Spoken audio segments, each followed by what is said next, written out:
Our next speaker up for today is an animator and game developer with over a decade of experience.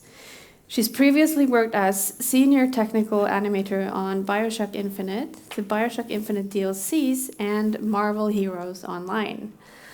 And most recently, she co-founded the indie studio, the Molasses Flood. Please welcome Gwen Frey.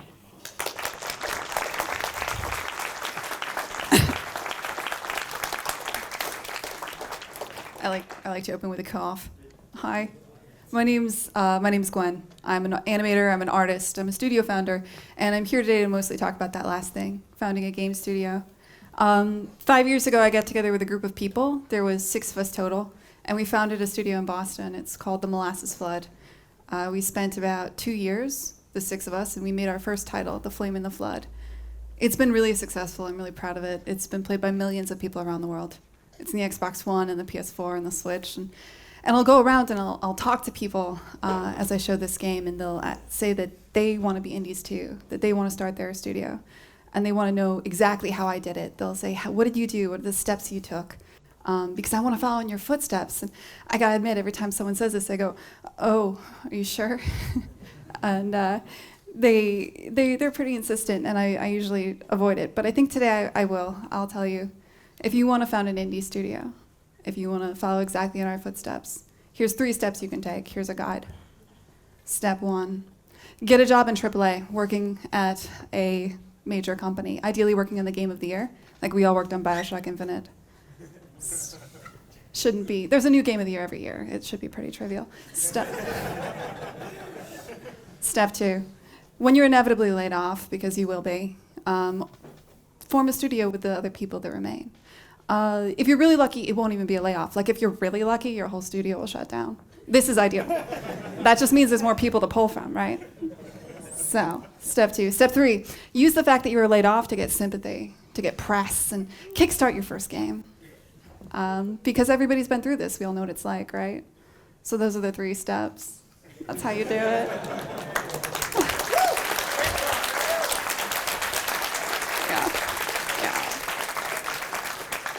The end. We'll be taking questions now.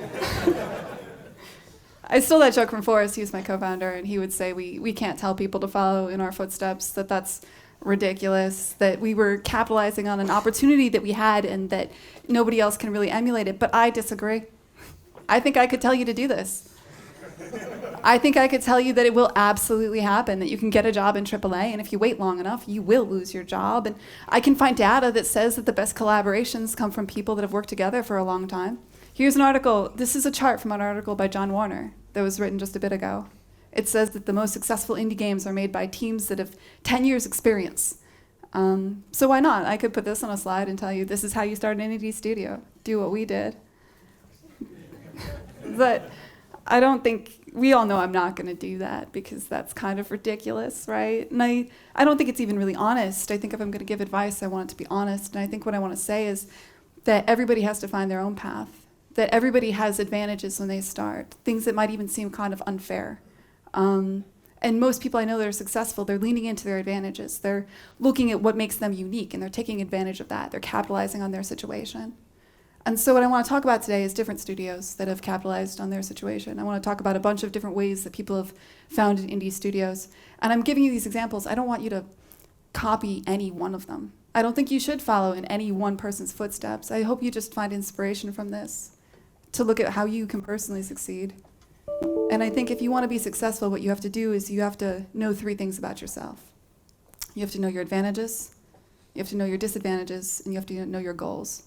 And that kind of, it sounds kind of simple to say that, but you'd be surprised at how difficult this is. For me, particularly, knowing your goals and making sure you're consistent, making sure that those micro decisions you're making day to day are actually leading towards your goals, because it's really, really easy to lie to yourself about this. It's really easy a lot of people know what their disadvantages are. I have no money, but they don't know what their advantages are. They're kind of blind to them. So let's get started. Let's talk about starting a studio. When you get started, most of us, I don't think, it's not typical that a business person from like Harvard or something wants to get venture capital and hire up a bunch of developers. That's not the way most indie studios get started. Most indie studios are started by people that want to be the primary developer, either solo or with other people. And most people are looking for a way to feed themselves while they get started. They're looking for how they're going to start their studio themselves, with themselves as the primary developer. And I'll tell you, at the Molasses Flood, our strategy was I'd say we left our jobs and worked full time. We lost our jobs. We were all out of work at the same time, and we came together as a group of 6. And we said, each of us are willing to work completely full time on a game together to start this studio. And we're willing to do it for free for the first year. We took no money. Like, we agreed that we could, for 12 months, each of us, either because we had severance or savings, would work full time on this game. And there's advantages to this, right? We were used to working together. We could all work in the same place at the same time. That's huge for teams. It's something I think it's easy to take for granted if you're from AAA. It's really easy to collaborate with somebody that's sitting next to you. It saves a lot of time. If Force needs something, you can turn around and say, I want this animation for a prototype, and we can like spitball ideas and make sure I'm giving you exactly what he wants. That's really good. Also, being in the same, having large chunks of time, like working full time on a game, is really beneficial for certain foundational tasks. There's things that, again, I think in AAA or a lot of us that work full time on games take for granted. There's certain things that are harder to do part-time. For example, for me, I think it would be anytime I'm doing any kind of programming.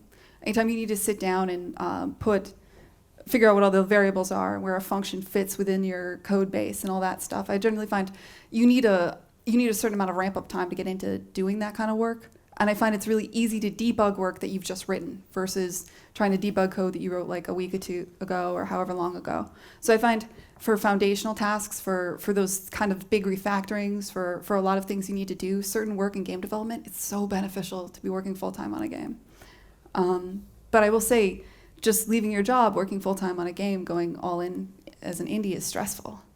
More stressful than I think I was even really prepared for. There's something to watching your bank account, like every time you check your bank account and it's lower, that is a feeling that I can't describe. I think if I was going to do it again, I wouldn't. If I was going to do it again, I would have taken all the money that I wanted to live off of for a year, and I would have moved that into a separate bank account, and I would have paid myself slowly out of that. I think that would have been like psychologically better than just watching like your bank account tick towards 0 over time.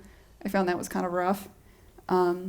Another disadvantage was that we knew we could survive for a year. That was what we agreed on, and there was no stretching that. We couldn't be late, right? We had to get funded within that year or ship a game within that year, because otherwise we were homeless. There was no backup plan there. So this puts it makes you less. You can't take very large risks. You do that. We had to make a game that we knew could get funded or could ship within a year. We made a roguelike game. We leaned on the fact that we were AAA developers. We could make something kind of beautiful. We could make a really beautiful roguelike game. But I would argue, while what we did was risky and fun, it was not super risky. It wasn't extremely experimental. Because Can you still hear me? Yeah. Am I going in and out? What we did couldn't be super risky. It was just because we couldn't afford to take that kind of risk. We needed to be certain that it would launch within a year. So this is one way you can start a studio. You can go all in. But I know a lot of people have other ways to do it. Work for hire is definitely an option. And I can talk a bit about freelance, either as a solo developer or as a studio. At the Molasses Flood, we didn't do work for hire for our first game. We bootstrapped our first game, but after that, when we launched, we didn't have enough money in the bank to keep going for a little bit there. So we did pick up some work for hire. And I think a lot of things we did were right. I think we accidentally did a lot of things right, and I want to kind of talk about that. First off, I thought doing work for hire would be really soul-crushing and terrible, but we actually found it to be pretty fun. Some of our contracts were great. This is one we did for Double Fine. We took their Psychonauts 1 assets and we put them in the Unreal Engine because they were moving over to that, and bootstrapped them for Psychonauts 2. This was fun. This was not soul-crushing. I had a good time doing this. And I think a lot of things we did in this were right. One of the things we did was we contracted the entire team. We didn't split the team, so some people were working on the next project and some people were working on this. I think we kind of split between 2 projects at other points, and that was a mistake. I think keeping the team together and cohesive was important for keeping us thinking as a unit. Other things we did that were right. I lost my notes. I think the timing of it was perfect. When we did this, we were we had just finished shipping the Flame and the Flood. So we were kind of creatively drained. It wasn't, I think if we jumped right back into doing the next project, that might have been a mistake. Our first game wasn't quite as successful as we'd hoped. We were kind of in a bad place. We needed money in the bank. Having the comfort of having money in the bank at this time allowed us to kind of breathe and be a little more financially free. And the biggest thing I think that I think we did right was we knew when we needed to stop, and we stopped, which is something that I think is a huge risk when you do freelance. A common story with people that freelance is that you take on way too much work. You overwork yourself because you're afraid like there won't be a contract in the future. You work contracts way too long. Even for work fire, for your studio, you can end up working on a contract way too long, and you can lose sight of your goals. If your goal is to be a studio that makes your own games, you should have a set point, an idea of when you're going to have enough money in the bank. At what point, what is the threshold? Either the amount of time, the amount of money you need in the bank for you to go back to making your own games again. I think it's really important to keep that in mind. I think we accidentally did this right because we were like, we would rather fold than be a freelance outsourced studio because we could just go work for Double Fine. So why are we doing this? So for us, it was pretty easy to make that decision, but that's a really hard one to make. And I know it's one that a lot of studios struggle with, is when to move from freelance to other things. So these are options. You can leave and quit your job and work full time. You could freelance. You could work part-time on a game and part-time as a job. This is my favorite case study of this is Bennett Foddy. He's not a perfect example, but he works at the NYU Game Center as a professor. And he does that part-time, and he splits his time. He spends half of his time doing that. He's technically a full-time professor, but he spends half his time teaching and half his time making his indie games. And this is really cool. I think this is good. It moves you away from that kind of boom-bust cycle that you have when you're freelancing. You don't... I think there's benefits to working full-time on one game and then full-time on a freelance contract and then full-time on a game, but there's other benefits to just working part-time on a game.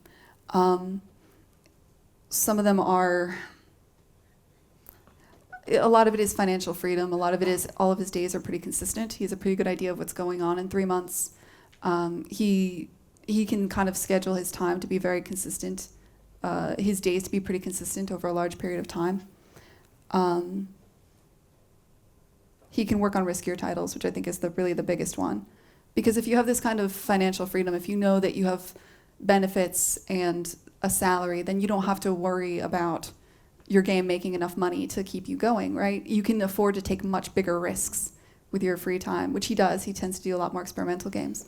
I'd say there's disadvantages to this as well, obviously. It's going to take longer for him to make a game, and I would argue that he has to make smaller games because of it. And I think a lot of people assume that if you work part-time on a game, you can make the same game, right? But it'll just take twice as long. And I think that's a huge mistake. I don't think that's true at all. I think there's a lot of reasons for this. One of the biggest ones is just keeping momentum going on a project is very important. You tend to hit this sort of midpoint in a project cycle where you get tired, you get drained, and you need to see the light at the end of the tunnel, and you need to know that you're moving towards a day when the game is shipped. And if you stretch out your game development over too long, it can be hard to see the light at the end of that tunnel. So I think it's really important to kind of keep your projects short enough that you feel the momentum. This is a great GDC talk I really love about maintaining productivity. I don't do anything he says, but it's definitely a good idea. And it's definitely about like not breaking the chain and working hours and stuff.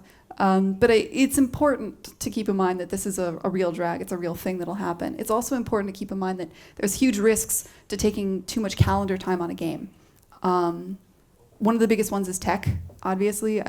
Like if you're working in the Unreal Engine, you're in UE3, a year later UE4 comes out, 3 years later you launch your game, Epic's no longer supporting your engine really, and maybe like a new console's dropped. Maybe you were working on a PS3 title and then 2 years later a PS4 title drops, or the PS4 comes out, and then 2 years later your game comes out and now you're on this old tech that can't support these new consoles. This is a huge risk. Tech moves very quickly. It doesn't care that you have a part-time job. So making sure that you're not spending too much calendar time on a game is important. It's important for other reasons. I think people tend to take for granted the fact that we're all living in the moment, that everything we do is part of the culture in this moment, that there are obvious fads that you don't realize are fads. So you might just think, oh, this is a really cool game, and you don't realize you're making like a roguelike and that roguelikes are hot right now, and in 3 years, there's going to be too many roguelikes and nobody's going to want your fucking roguelike anymore because we've seen every roguelike and now you're old. Or you're making a game with vampires in it because why not? Vampires are timeless, they're cool, right? But then Twilight comes out and then there's like 40 fucking games of vampires and now nobody wants your goddamn vampire game. Like, nobody wants your vampires, you're dated. And this happens all the time. You tend to accidentally be part of a fad, a trend that you don't even realize. And if you spend too much calendar time on a game, then you're far more likely to fall into that trap.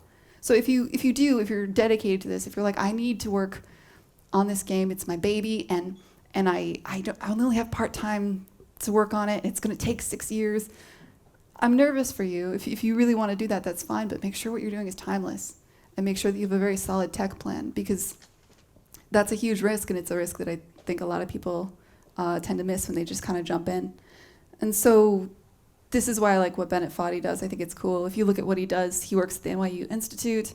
He mostly makes games that are extremely experimental and that are kind of short, or are arguably shorter dev cycles than, say, a Campo Santo game or something like that, right?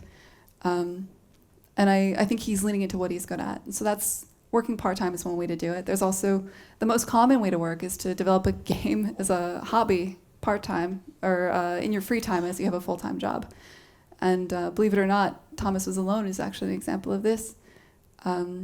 This game was made by Mike Bithell while he worked full-time at Bossa Games. He was a full-time developer. He made Thomas Was Alone at home after work, and he didn't leave. Okay. I never saw the Windows update in like a different language before. Oh God, what is going on? Anyway, so Mike Bithell, Mike Bithell had a full-time job at Bossa Games. We're good, I think, probably. It's Windows. Or whatever we are, I guess. So he had a solid plan for his game. He worked on Thomas Was Alone while he had a full-time job, and he didn't leave his full-time job until Thomas Was Alone was out, and he had a full year of salary. And I'm going to go quickly now because I lost some time, but there's advantages and disadvantages to this. The obvious advantage, you have health insurance. You can afford to scrap your game if it doesn't pan out. It's no big deal.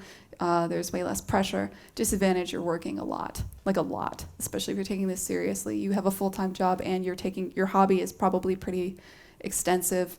Advantage, I think it's good that you can spend a great deal of time, calendar time, working on certain kinds of games, specifically early in the prototyping phase. I think it's beneficial to make a prototype at home. I think that gives you, for the very early pre-production, I think it's actually good to have some distance to be able to start something, take a look at it, walk away from it, come back to it. I think that the distance and the fresh eyes early on when you're in development is important, because it's really difficult to scrap something you were working on 2 hours ago, but it's really easy to scrap something you were working on 2 days ago. And a lot of the early iteration is about realizing that idea wasn't bad, that idea was good, this idea is, whatever, and knowing what to cut. And so I think for the very early phase, that stuff is important. And I'm speaking from experience here. This is my personal project. This game is Kine. I developed this at home while I was working full-time at the Molasses Flood initially, not to this degree, obviously. Like when I started working on this, I wasn't even working on a game. I was playing around with different ideas at home for like a character that would kind of kick off of a wall and tumble around. And I used a box to kind of prototype it because I was playing around with a new movement set more than anything. And I would never have made a puzzle game. Like if I had quit my job and sat down to make a game, it would not have been a puzzle game. I've never worked on one. This was just a result of playing around with different ways that a character could move. And the puzzle game idea just kind of spawned out of it. About a year ago, we were dropping down to working part-time, and so I decided I would do what Bennett Foddy does. I was going to work part-time at the Molasses Flood and part-time on this game at home. And this was a lot more stressful than I thought. It was basically like working 2 jobs. I know when I initially set up my plan, I was like, all right, I'm going to work 2 or 3 days a week on Kine and like 3 days a week on the game at work. And that totally didn't happen, because Kine is a solo project. This is a game I was making alone, and if you ever stop working on it, all momentum stops. Whereas like at work, if I stop working on it, the game keeps progressing. And so I kind of felt like I had to work on this every day, even just a little bit. And so I'd work on it a little bit after work and like at my off hours and stuff. And And I found there's some tasks that you can do that with. Like there's some tasks where it's, easy to work on a game. That one's not gonna play. There's some tasks that like, say you start an animation in the morning and you leave to go to work and then you come back, you can pick it up again and you can keep going. But like I said, with certain things like programming, that's a lot harder. And this is a function that executes when you like click to extend a limb that just checks to see if you're gonna hit collision. And I think I wrote it the first time in like 2 hours after work one day, and then kind of like fixed it the next day after work, and then I added a thing where you could slide, so I added in some like stuff, and then I like a couple weeks later, I don't know what happened actually. I'm so embarrassed by this, like I rewrote this after I made this slide. Like I spent a weekend because the truth is all I needed was to sit down for like 2 or 3 days and completely rethink the movement system and rewrite it from scratch. But I didn't have that time.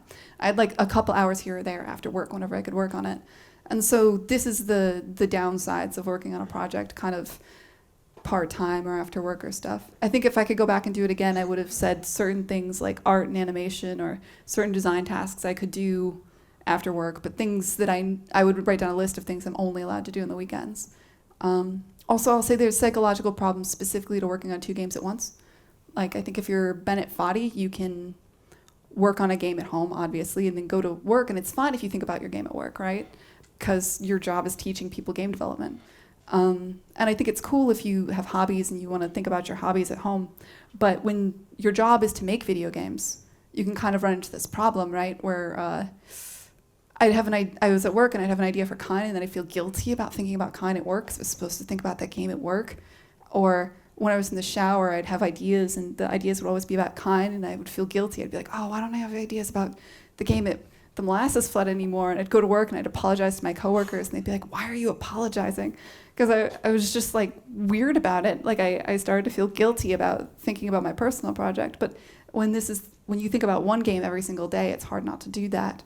So that's my experience working kind of like part-time.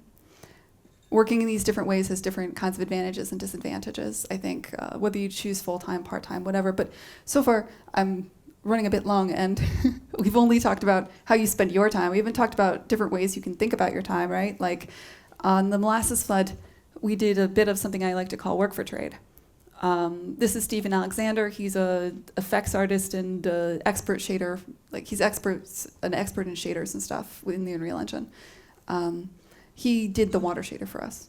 None of us at the Molasses Flood are terribly good at writing shaders and stuff, and so he came in and he did that for us. And in return, our art director did some promotional work for his indie game, The Magic Circle. All this is saying like, hey, I have a skill set that's specialized and you have a skill set that's specialized. Let's just trade time. That's something that I think is beautiful, and that happens a lot in the indie space. Another thing that happens in the indie space is you'll see people live in cheaper countries where, this is an awkward one to talk about. I saw several people, I'm in Norway right now, there's like grimacing all over. That's not a bad thing though. Think about it. Like if you're a programmer and you've got like some shitty like job for King, or I don't know who you hate here. I'm sure there's some web dev company you hate, and they're willing to give you some freelance work, right? And you can, for every hour of freelance you do, you can hire an artist in another country for 3 hours. You can kind of think about your time freelancing as working on your game. And this doesn't work for everybody. I know it totally depends on your goals. Like you have to decide if this works for you, but it is possible to trade your time for money and then turn that into more. I'm getting no love from the audience right now. We're gonna move on. Here's another option. This is Mark Luck. Mark Luck is a game developer I met in PAX East. He's interesting in that he lives in Cape Town, South Africa. He took this to the extreme. He actually picked up his life and moved to Cape Town, South Africa. I am jealous of this man. His life is so cheap. He can do a little bit of freelancing and live forever in Cape Town. He's surrounded by people who he can afford to hire for very cheap. And that's a huge advantage. He can get a lot more work done than the rest of us. We may not like it, but it's true. Like he can get a lot more done for a lot less money. And I think he's a really interesting person because he does this. I will point out the disadvantages if you decide to do something like this. I met him at PAX East, and for him that was like, oh God, it was like I wrote it down, but I can't find it. It was 14 or 16 hours on a plane for him to get to Boston, it was a dump truck full of money. It is really hard to travel from Cape Town to anywhere. And when you're in a reality like that, you're not surrounded by other game developers. It's really hard to stay connected. It's impossible to get to various industry events. And it's hard to say how important these are, but I think it is something we tend to take for granted in America, at least, is that we're so close to so many amazing industry events, and that they can be valuable. Like if you live in San Francisco once a year, every single publisher, everyone in the media, every game developer comes right to you. So it's worth thinking about the fact that that is a huge advantage you have and making sure you take advantage of that if you can, if you're the sort of person that can. And for PAX and a lot of these other shows, they can be really good marketing, which is something we have to talk about next. It's my least favorite thing. Because you're going to have to figure out how you're going to market your game. And I know a lot of people are afraid of talking to the press, but you just kind of have to try a bit of everything. Like some people find they're really good at writing press releases that could turn into articles. Some people are actually try interviewing and they find out they're pretty good at it. Some people you can try Twitter, just Twitch streaming, you can try doing different things. If you try these things, you might find you have a talent in at least one of them, because there's a lot of different ways to get ahead. And I'm going to show you this slide. I'm not even going to tell you his name. Who said it? Rami. Somebody said it immediately. It's Rami. Everybody knows him. He's a famous influencer. He speaks over 100 times a year. He makes his games as he flies from conference to conference. The man's a maniac. He's active on Twitter. He takes a call on Twitch. He is the prime example of somebody who does not need the media anymore. Like when he launches a game, he doesn't need to tell Eurogamer. Everybody knows. He's probably already showing it around the world, right? His reach is global. And you don't have to be this crazy. You don't have to be living on a plane. There's people, you could have a podcast. You could have a blog. You could have a video blog. I could make 50 slides of this because the fact is people who are good at getting their name out there, you probably have heard of them. So it's really easy to make these kinds of slides. There's a lot of different ways you can get out there. You kind of got to try them all. And if that sounds frustrating, I know, because when we started the Molasses Flood, none of us were famous. I started speaking publicly less than 3 years ago. For the person with the most Twitter followers was Forrest, and I don't remember what it was, but he had less than 1,000. None of us knew anybody. We came from the AAA, where basically the idea of talking to the press is they'll get you fired. And it's a real fear. Like we were literally afraid of the press. So it's difficult for us. And I'll tell you how I personally kind of got around some of this stuff is after we launched our first title, I started doing some public speaking. I used my expertise as an animator and I started speaking at GDC and at different conferences. My advantage is that I am pretty good at technical animation. And so I leaned into that. I did a lot of talks and it's hard to say how useful this is, but like you know who I am now, right? You've seen Kind, right? So it worked. And there's some people on Twitch that have seen it. And some people are going to see this later on YouTube. I'm aware that there's a couple hundred people in this room, but there's a couple thousand people that are going to see this on YouTube. I know about you. That's why there's been all these sounds and shit. You're welcome, people on YouTube. I'm aware of this. And this is how I've grown an audience. It's by doing things like this. It's also by... arguably a thing I've done that's more successful is I've made a couple of YouTube videos over the last several years that are tutorial videos in the Unreal Engine. And what these do is I'm usually using assets from my game and I'm using them as part of a tutorial in the Unreal Engine, and I'll tweet them at Epic and Epic will retweet them. And this is huge because Epic has a large audience, and this is how I've gained the small following I have is by getting Epic to retweet my work. This is a trick I learned from AAA. In AAA, we lean on larger companies all the time. How do I explain it? In BioShock Infinite, we didn't do any of the work for any of the cloth. NVIDIA was developing Apex cloth, and they contacted us, and they wanted to have a place to showcase their Apex solution. They wanted a test case, and we wanted cloth in the game. So we just kind of worked together. They did all the work for that. And my favorite example is actually Agents of Mayhem and the Tobii eye tracking guys. The lead programmer from Agents of Mayhem just really thought Tobii eye tracking was cool, and he talked to Tobii at a conference, and they integrated eye tracking into Agents of Mayhem. And then because of that, Agents of Mayhem was in the Tobii eye tracking booth, and now those Tobii eye tracking bars are in laptops. And anytime you get a laptop, Agents of Mayhem is installed. and like eventually a lot of money exchanged hands. But all the way through that, most of the time, money didn't even exchange hands. And this is a really common thing in AAA, is just working with larger companies that have something you need. So if it's marketing, if it's something else, it's something that I think indies don't realize, is that we're cool. I know that's hard to believe, but it's true. Like these larger companies want to work with indies whenever possible, and it's worth sitting down and thinking if there's something that a company can provide for you, if there's something that you're accidentally doing, if you make an engine look good with your game, how can you take advantage of that? If you have some new tech that's really exciting, and maybe Intel will do compatibility testing with your tech for you, it's worth considering that. And it's something that we did a lot. I'll tell you, we took the Flame and the Flood around the world. The first time we showed the game was at GDC. Epic. We reached out to Epic after our Kickstarter. We paid our royalty, and they said, hey, your game looks cool. It's different from everything else in our engine. Keep in touch. And then they showed off our game at GDC for us in their booth. Later on, we went to the Indie Mega Booth. If you're using the Unreal Engine, Epic covers the cost of your Indie Mega Booth. So we were at all the PAXs for free. We were at Gamescom and E3. I've never paid for a booth for this game. And we were shown at dozens of shows around the world for free. And it's largely because we made friends with larger companies. We were nice to Microsoft. And if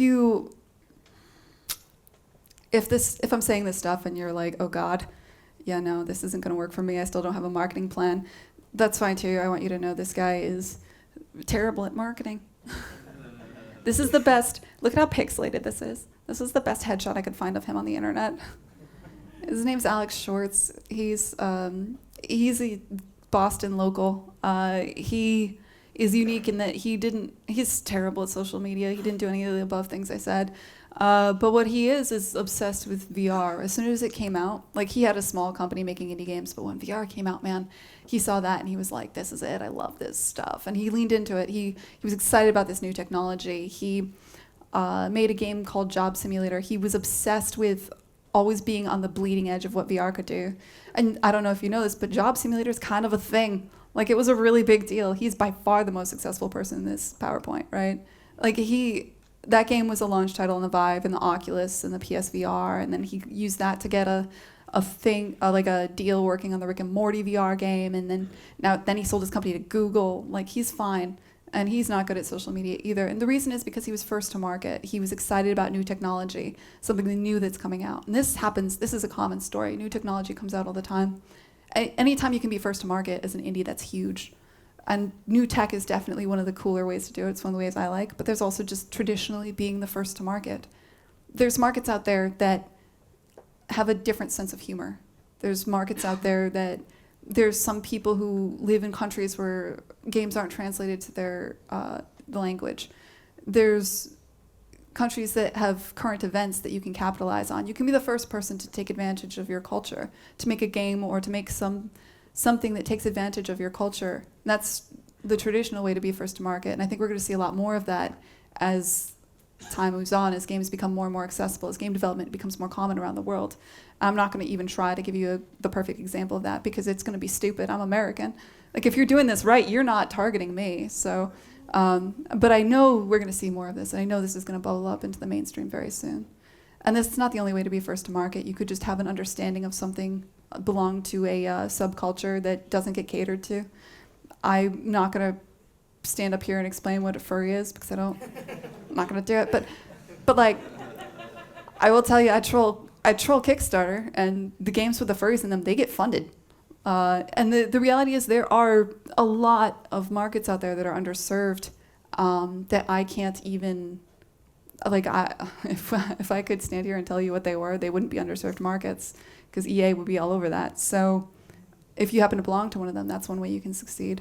And another way you can succeed is simply by having a skill set or a perspective that you don't often see in games, being the first one to bring your idea or your perspective to the market.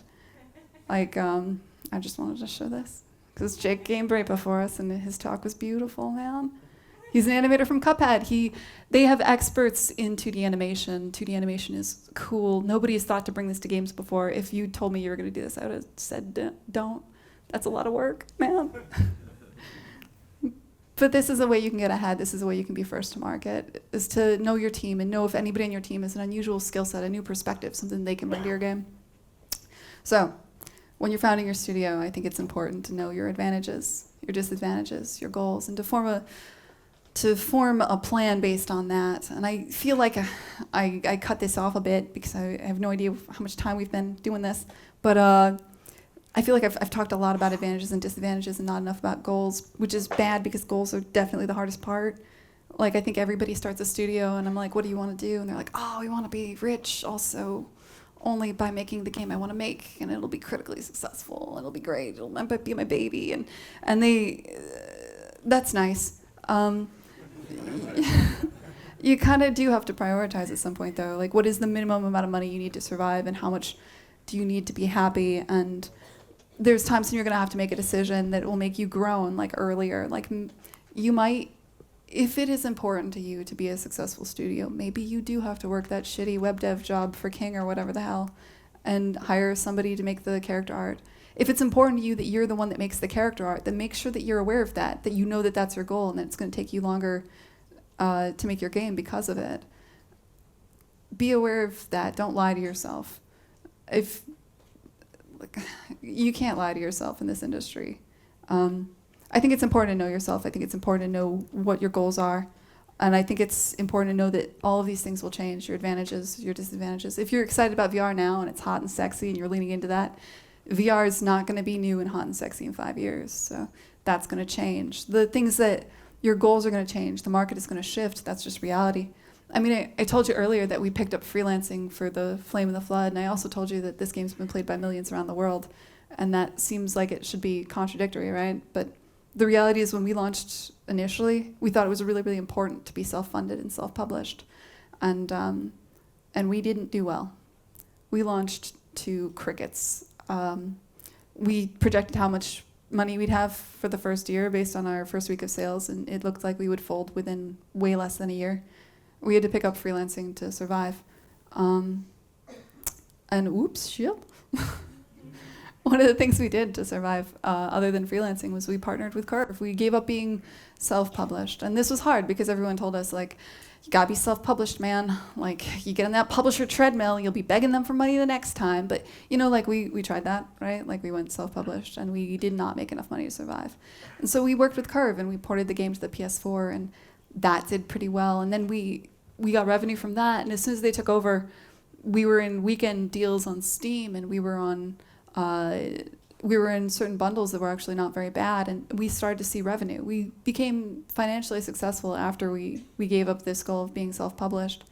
In fact, one of the nicest things that happened was Curve came to us early, and they were like, hey, the Switch is coming out, and we think it's cool. Do you mind if we port your game to the Switch? And then you can be like one of the earliest titles, and we're like, yeah, okay. That's why we were played by millions around the world, man.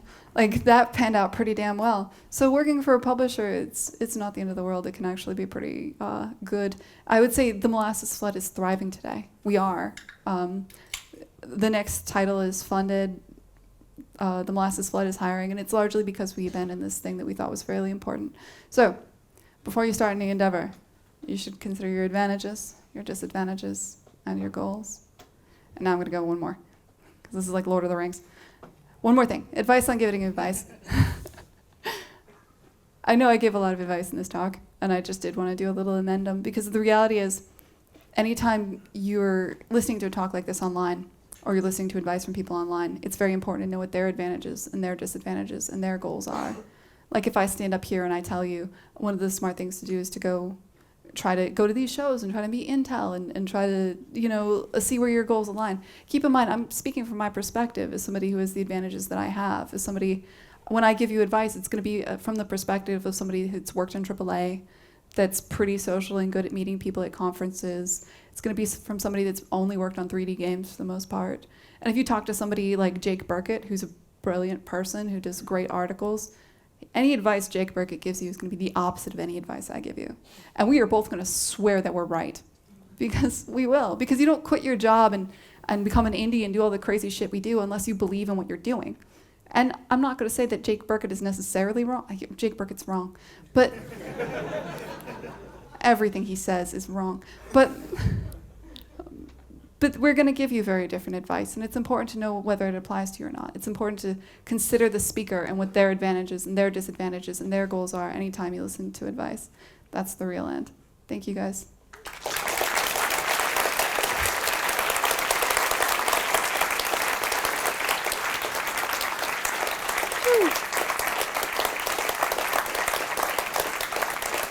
We good? Are we over or under? Should we do questions? Oh, we have loads of time? Oh, shit. I have more slides. We could just go through. I mean, I have 10 minutes on why Jake Burkett is wrong. I cut. We could go through that right now. we have 20 minutes for questions. All right, well, I guess we could do that. That sounds good. You want to see something? Here's a, let me find it. I made a word cloud out of his blog. It was like a whole half-hour bit on Jake Burkett. He has no idea. I really debated starting a beef today. Let me get back to the end. Where's the mic? Oh, there's no questions? Oh, you got one? Huh?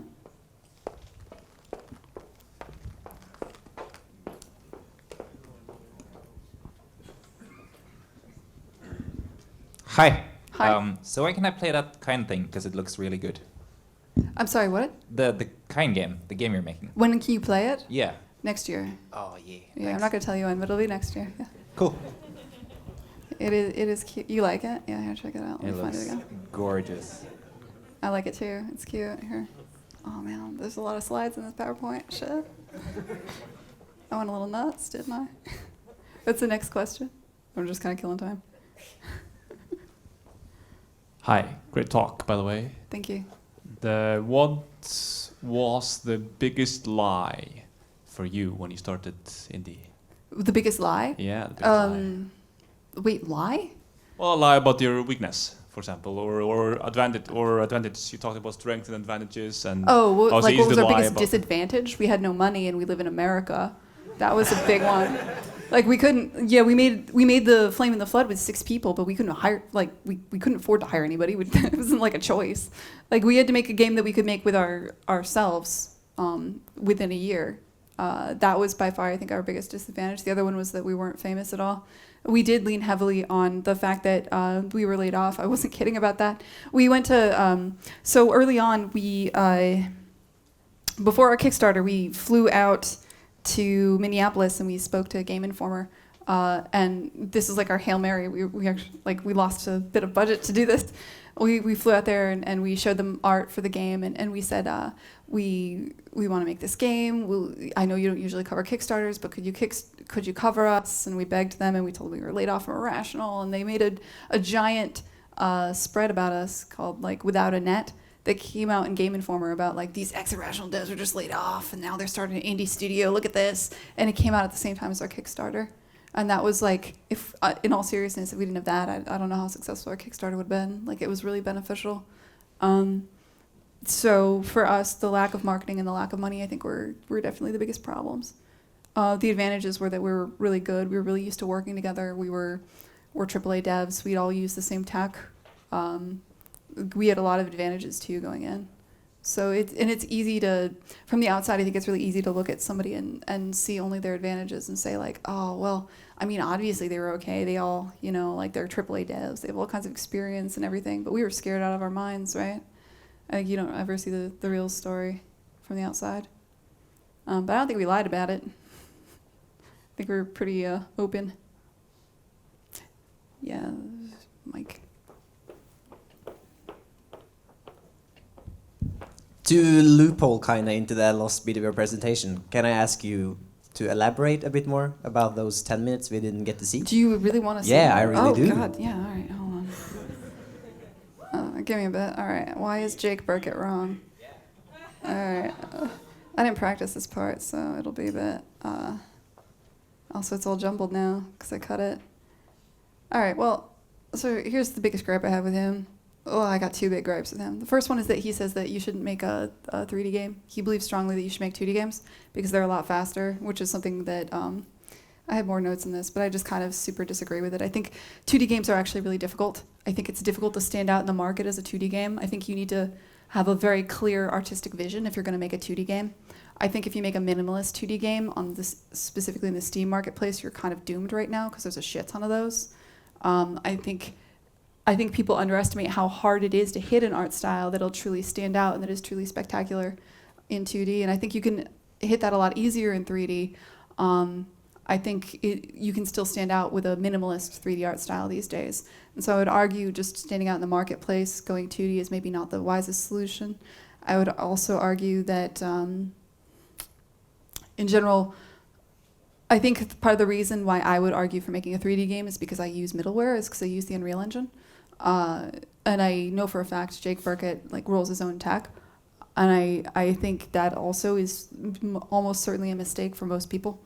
I think if you look at how much it costs to roll your own tech, and if you just look at how many people try to do that and fail, you'll be, I mean, it's the most common story. Some programmers writing their own engine, and they're going to do this before they make their game, and then they never get around to make the game and they fold. Or you hear oh God, it was one of the more common stories is you have back in the day in the 90s, you'd hear people would spin up a studio and the artist would kind of be working, but they wouldn't really be working because they were waiting for the engine to get made.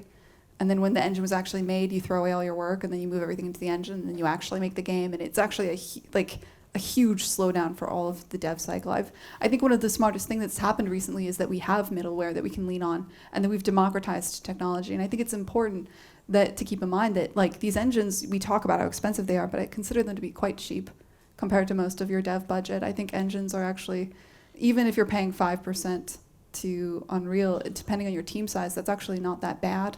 That's actually pretty much a huge bargain. I would argue that because you're working on democratized tech, you're working on tech that's shared with a lot of people, you can easily buy plugins and things that'll update you. I would say that if you roll your own tech, you're probably not going to be willing to go back and update your engine to the new consoles when they come out. You're probably not going to, it's going to be a much bigger ordeal to port your game. Whereas if you're working on tech that's shared, a lot of that work is going to be done for you. We're seeing this now with Vulkan. I would argue that if you're working, there's 10 minutes here. I would argue that if you're working with the Unreal Engine, or any engine like Unity or a shared, Unity is actually even better for having the marketplace. It's really easy to buy your way out of a problem. It's also, say you hit the end of production and you realize there was something that you thought you would have time to do, but you don't have the time to do it anymore, and you need to hire somebody. If you're working in the Unreal Engine, you can hire somebody that's either already done that or that knows the tools extremely well and the code base extremely well. Whereas if you have your own tech, then you have this on-ramp whenever you bring anybody onto a project. I would argue that Jake Burkett has a point, mostly for the kinds of games he makes, because for him, that 5% cut is a big deal. For him, his big strategy is about making games that hit a more casual market. He makes these really adorable match 3 games. I actually like him a lot. That's why I was picking on him. He makes really amazing match 3 games that build on his custom tech, and with each time he makes a new game, he updates his tech, and his goal is to continuously update his tech and continuously make new games out of this. And we've seen success in every level with people that do this as well. People who are just constantly iterating on their tech. I think Turbine was a great example of that back in the day. They made several MMOs off of one shared engine. So there are times when this does make sense.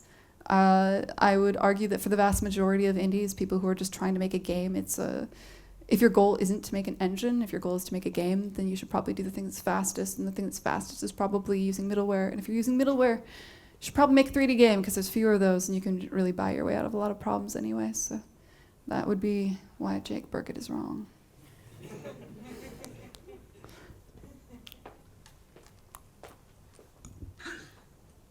We got one over there. Sorry to make you run. Yeah. Hi.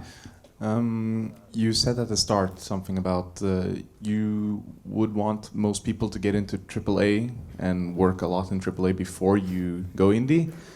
Would you mind maybe telling us a little story of how you got into AAA at the start? Sure. Yeah, that was supposed to be a joke.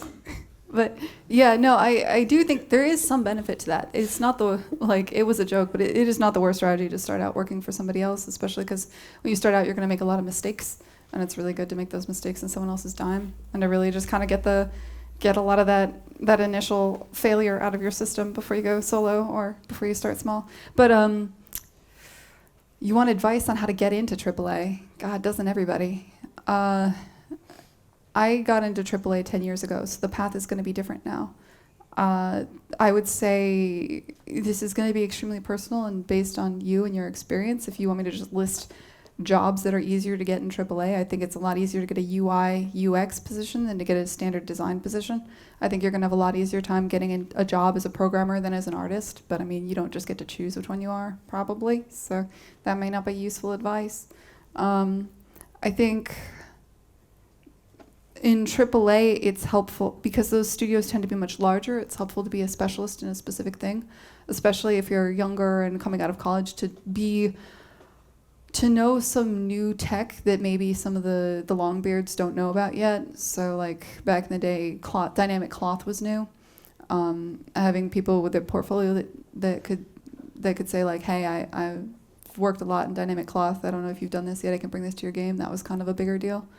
In general, as I'm a tech artist, know the speaker, right? I'll always say it's better to have some technical skills, even if you're an artist. I would say these days you should probably, if you want to get any job, you should have some way of showcasing your abilities. It's so easy to make an indie game now or to make some experience and put it on Steam. It's so easy to make an experience. There's, I would like we've hired a couple people at the Molasses Flood, and the people who could show that they made an indie game on their own or that worked a bit on their own and could show like their work in a game always had preferential treatment on the art side over the people that just had some render in Maya or something like that. I guess that's a smattering of advice. If you tell me your role, I can maybe get a little more specific. My role personally is more a team leader / producer. You want an entry-level producer job? I don't know, actually. I know that's definitely a thing. Yeah. That's like the one field I'm blind at, to be honest. For worse, not for better. I think it's bad.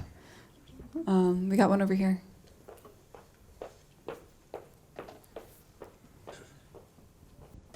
Hello. Hi. Why do you choose to stream your development on Twitch? Oh yeah, I should have mentioned that for the people watching on Twitch. I am Dire Goldfish. I do stream it on Twitch, yeah. Did I say that, or are you? Well, I watch your stream. Oh, so shit. I was wondering why you choose to stream. Follow up, why do you watch my stream? Well, I'm also an indie game developer in Unreal Engine, so... Yeah, cool. Hey, hi. Hey. Oh, that's cool. I don't know. I try everything, to be honest. I also have a podcast. I also back up those Twitch videos to YouTube. I'm flailing. Screaming into the void would be how I describe my life I'm in there right somewhere. I hit you, apparently. Hi. I don't know. I go back and forth on the Twitch streaming thing. I think it's... sometimes I think it's fun. In general, I think the whole point of like this social media thing is like... It's a way of having fun and doing marketing at the same time. I really like the tightly put together YouTube videos, but that takes a surprising amount of time. And doing these kinds of talks, that's like 40 hours of work. And I swore I was gonna take an hour and 10 minutes to do this talk today, and I apparently did it in 40 minutes. So this is also wildly risky, apparently, with regard to, I'm not good at this either. But Twitch streaming in particular, it's interesting to me both as a medium and as a way to market your game. I don't think it's great marketing. I think it is an interesting medium. It's just something I find, how do I explain this? I find Twitch interesting. I think it's interesting how you can kind of build a connection with somebody. Like I didn't feel like I knew anybody I watched on TV, but when I watch a Twitch streamer, I feel like I'm friends with them. I feel like I care that they succeed, or I feel a kind of a connection that I didn't feel before, and I find that kind of interesting just as a human. I think it's interesting to be on both sides of that. I kind of wanted to try doing both sides of that. I like Twitch. Yeah, it feels like I work alone at home a lot. It's a way of like kind of connecting with people. It's also a way of getting used to speaking. It's something that actually didn't come naturally to me. It's something I've been working on over the last several years. It's doing shit like this, especially now that like I'm a solo dev. You kind of have to be able to, on the fly, stand up and talk about your game or life or whatever, right? And that's not something that comes naturally to a lot of people, certainly not to me. So Twitch was a way of practicing that. Also, Twitch is interesting if you're kind of introverted, because in a real conversation, you talk to somebody and then they say something and you have to listen, and then you have to reply. Whereas on Twitch, you just kind of say things and then people type, and then you can choose to say something about that, or you can ignore it, or you can just not read it. Like, there's just so many options here. It's like a lot. There's just like it's great. It's like a much easier way of communicating with the world than actually talking to human beings, which is a terrible thing to say out loud. But yeah, so there's a lot of reasons I mess around on Twitch. I do find it more fun than not fun, which is why I keep doing it. All right.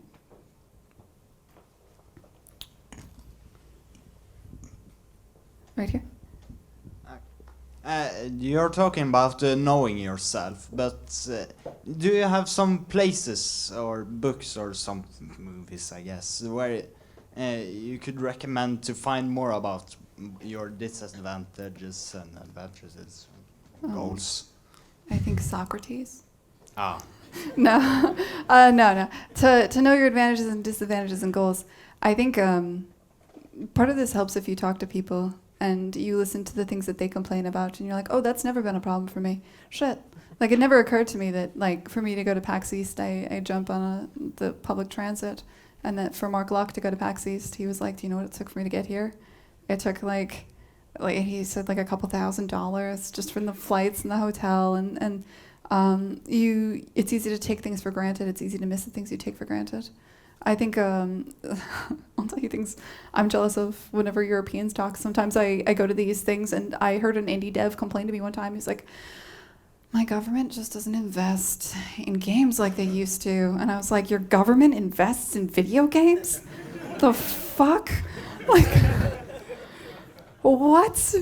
That's crazy. Like, we don't have that. Like, you get, they'll pay. There's a workshop later where they're like, here's how you apply for grants. I want to go there. That doesn't apply to me, man. We don't got that shit in America. Like, that's not a thing. So I think it's easy to take for granted a lot of these kinds of things. And I don't know how to tell you what it is you're taking for granted, because I don't know. Like, you could tell me about yourself and maybe we could work it out, but I feel like that'd be boring for everybody else here. Be like a real big case study.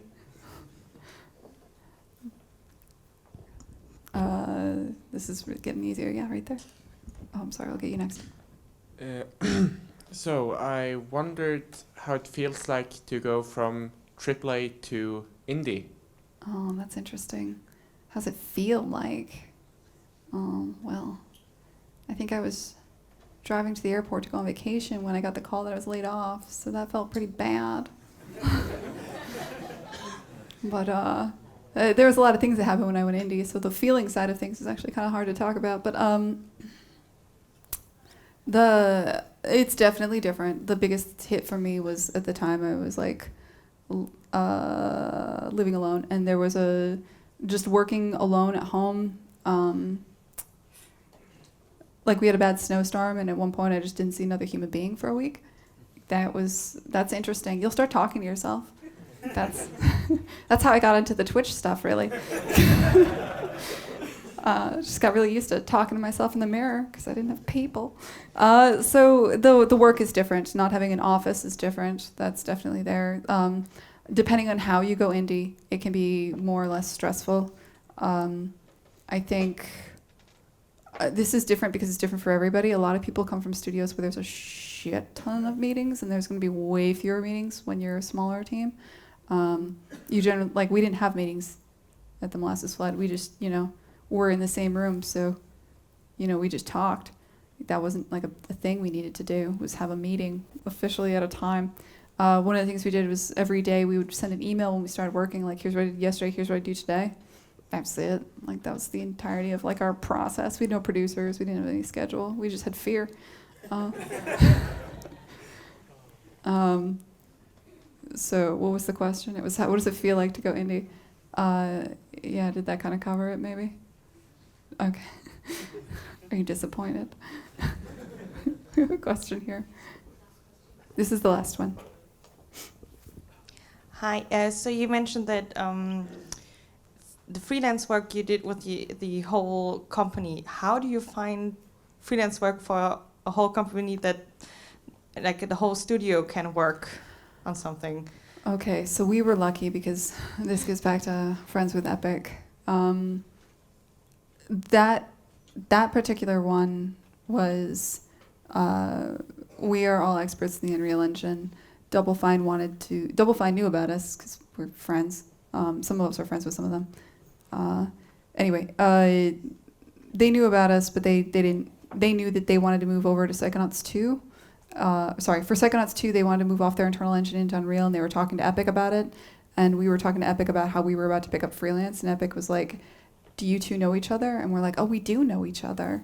And then we set that up. So that was just a connection that we had, because we went to, we were demoing our games in the Epic booth, so we knew the Epic people, and we were going to a lot of the same shows, and I've met Tim Schafer, he's cool. That one came out from that. Some of our other contracts, one of them was working for doing some, what do you call it? It was marketing for NASA, we were a VR. So I was working, this one was just two of us. I was working on this VR project where you were an astronaut walking around on Mars. And I was solving for how the arms work, which is I have a million stories about how fucking weird that project was. But that one we got because a friend of mine in the building needed, he runs after Irrational shut down, there was a couple of other studios that spun up, and one of them is a studio that's just entirely freelance engine programmers called Disbelief. And he was like, hey, we're working on this, and they really need a tech artist, and I know you guys need work. And so, yeah, I guess it's what do you call it, networking? God, that sounds terrible. Interfacing with people. But it's just by being known and being public and being like, hey, we shipped our title, we don't know what we're doing yet, doesn't like we got anything going on. That's how we did it. But you kind of, again, that came out of our situation, right? You build up a reputation over time. And the way you build up a reputation is by doing things like Oscar does, where he puts up sweet videos of how good he is on Twitter, and by making yourself publicly known, getting out there, giving talks like this. It's why I do this. It's not because I'm I mean, you guys are cool, but I'm up here because it's work, right? To put yourself out there and to go out there and to do this stuff. So that's my answer. I think this is it. Thank you.